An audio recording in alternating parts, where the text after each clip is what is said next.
Tukiingia katika eneo jingine la tatu, tunasema umuhimu wa maarifa. Umuhimu wa maarifa sasa ndio ambao tunausoma katika kitabu cha Hosea. Hosea sura ya 4 na ule mstari wa 6.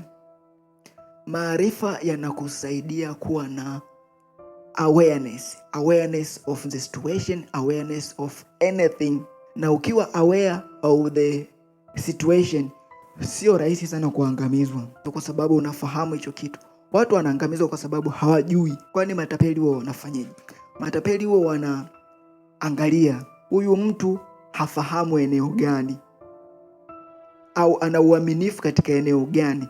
Katika hilo eneo anatumia mwanya kukutapeli, na hasa katika eneo la awareness. Kama ufahamu kwamba Tigo ambao kwa sasa hivi unaitwa Mias unatumia namba 100 kuwasiliana na wateja wake.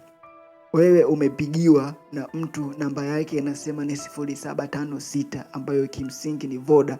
Anakupigia anakuambia kwamba sisi ni huduma kwa wateja kutoka Tigo. Kwa kuto kujua kwamba hii namba sio ya kuwasiliana na wateja wake, kwa kuto kuwa aware katika eneo hilo, mwisho wa siku utakubali na atakayokuambia yote utayafanya. Mwisho wa siku unatapeliwa.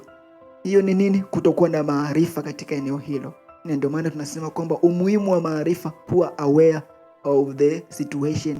Na mwisho wa siku sio rahisi kuangamizwa, sio rahisi kutapeliwa, sio rahisi kuingizwa mjini. Watu tukiwa na juhudi sana katika maisha ya kiroho, maisha ya kumtafuta Mungu pekee, alafu tukaacha maarifa haya ambayo tunayaita practical knowledge, mwisho wa siku lazima tutaangamizwa tu.